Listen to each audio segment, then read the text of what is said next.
Hey guys, Brock Crow here with Travel by Fire, and today we're going to go over a hot topic, the housing market. Are we in a bubble? Is the housing market still on the rise? Do we have to worry as consumers or investors that the housing market is going to be unstable and we shouldn't buy right now? Or should we all just burn our homes down and run away with the insurance money? Travel by Fire in no way, shape, or form supports insurance fraud. It is illegal and we do not support that. Do not burn your home down. It is very dangerous, it's unsafe, and it's bad for the environment. No need to worry. Put the matches down. In this video, we're going to go over some of the pros and cons of buying right now in 2022. We're going to go over a few strategies to protect yourself financially and protect your real estate investments for the long term. If you're new here, go ahead and smash that thumbs up button, subscribe to the channel, and turn on the notifications because we'll be coming to you every week with content about finance and travel. So stay tuned, you won't want to miss out.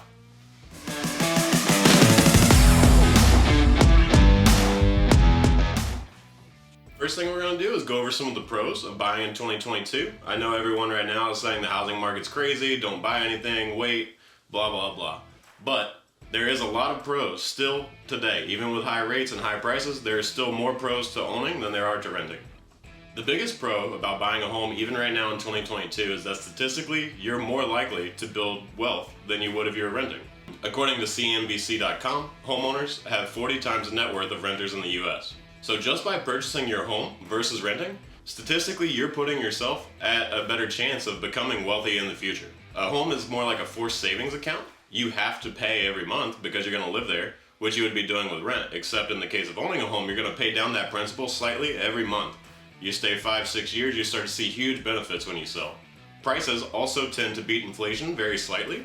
Maybe not in the last year or two, but on a 30-year average, homes tend to appreciate at 3.2% per year on a nominal scale, and then 0.03% past inflation. I'm going to leave the link for this information in the description box below. It's from CNBC.com, and then CompoundAdvisors.com is presenting some of the information on the housing prices in 2020 as far as medians versus what it was before. The biggest pro to buying real estate in 2022, and honestly any other year, is there's so many exit strategies available to us as investors with real estate.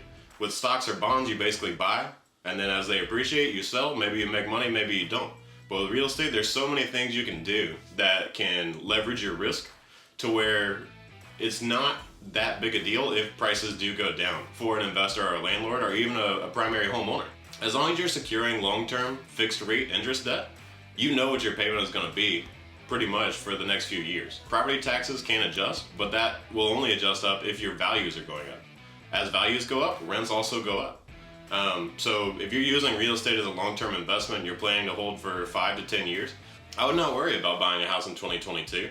You might as well buy, and then as long as the numbers make sense today, if the market goes down a little bit, rental numbers will still remain pretty constant, or they even increase. As demand for housing goes down on the buyer side, if the population still needs housing, they're going to be looking for rentals, which is going to increase the competition. So rental prices may actually go up, even though your housing market may deflate a little bit as far as buyers and sellers go. Also, if you're investing for cash flow instead of actual appreciation, a lot of real estate investors I know, they're mainly looking for cash flow. They don't care so much about appreciation because they're not planning on selling. What they want is that check in the mail every month, paying them something they can use to live off of. For example, if you buy a house for $300,000 and it immediately becomes worth $250,000, if the rent stays the same when it's $300,000 or $250,000, it doesn't matter how much the house is worth unless you're planning to sell it.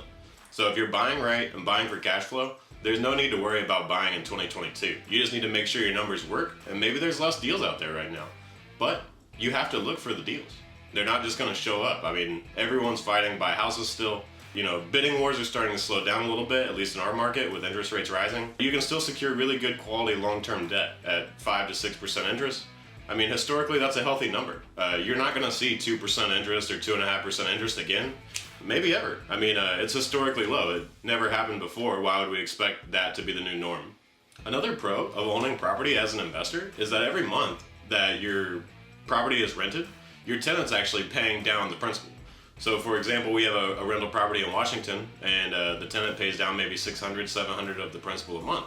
But every year, that money compounds. The rental doesn't make much as far as cash flow goes, but it is chipping away at the equity of the property. So when we do decide to sell that property, the renter has contributed a lot towards the balance, the difference between, you know, our sales price and the loan amount. When using rentals for cash flow or appreciation or any reason, as long as your tenants are paying and your property is occupied, it should be making money. I mean, there's no reason to panic and sell your property if the value goes down a little bit. As long as there's someone in place, tenants in place, people who need housing, you will be able to survive. Your investment will eventually be fine.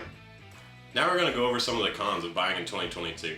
As most of you know, interest rates have been on the rise, along with historically high housing prices, which is causing the barrier to entry for new buyers to get that much more difficult. Wages aren't keeping up with the increase in costs, and that's causing an issue for people looking to buy that first home. My suggestion to fix this problem would be, when you're buying your first home, don't get too crazy. Don't max out your financing. Don't go buy a 7-bedroom house or a 5-bedroom house when you're one person or you're like newly married. If you're planning to have kids, that's great, but don't buy a house that's big enough to hold a family of 7 or 5 when you're 2. By the time you do have 3 or 4 kids to fill up those rooms, maybe it'll be time to sell your house and buy another house. But if you max yourself out, you're just going to put financial stress on yourself and your family. It's going to be better for you to buy what you need, chip away at the equity, and then maybe consider keeping it as a long-term investment. The average home price in the US has almost doubled since 2017. I believe we were around like $200,000 as an average sales price in May of 2017 nationwide.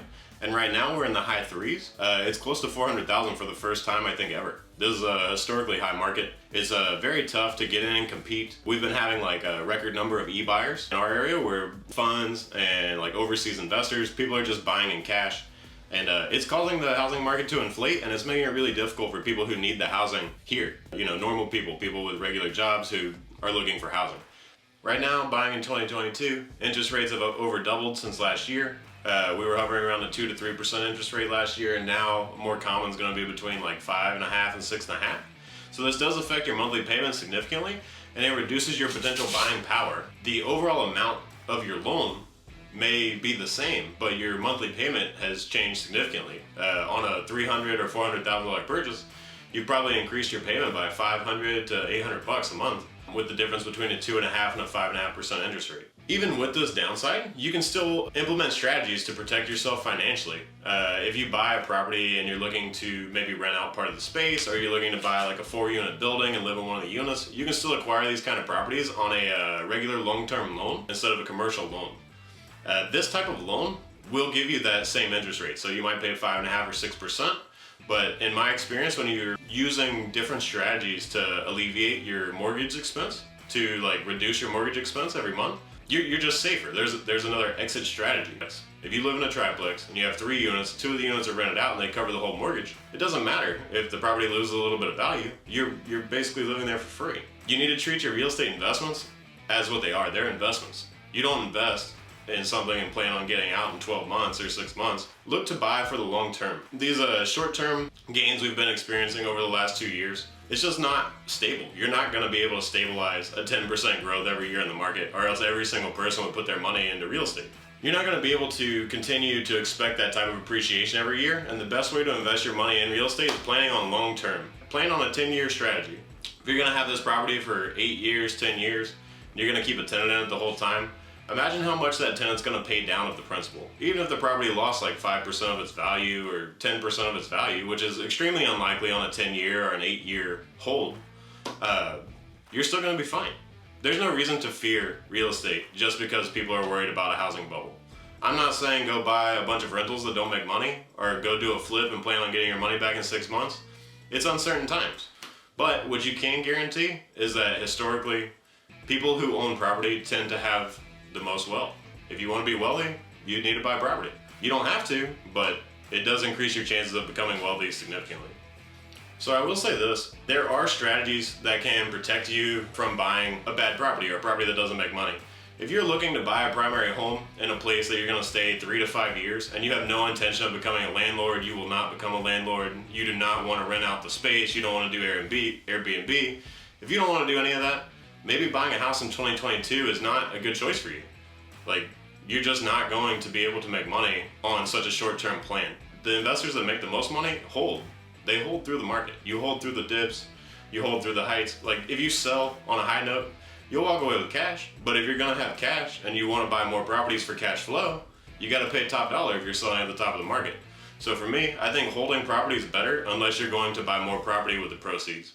For example, we're going to sell a few of our properties here in the DC metro area. We'll be investing in something more similar to a vacation rentals, and we're gonna see how that goes. But you know, on paper, the numbers look better, so we're gonna go that route instead of having the long-term rentals. A key tip for buying right now in 2022 that will also help you protect your investment is you need to buy with your head. Do not follow your heart. In real estate, people think like, oh my God, I love this house, this kitchen is beautiful. Look at this window. All of that stuff is superficial. You can add those things to any house. When you buy a house, you need to be looking at location and long-term hold. If you're okay living in that place for 10 years and you love the neighborhood or you love the schools or whatever it is you love about that neighborhood, be sure you're okay with that for the next 10 years. If you're not, then don't buy it. But make sure you're using your brain. Don't go buy a house because you love the kitchen or you love the bathroom or you love the flooring or the natural light. You can make these things happen in most homes.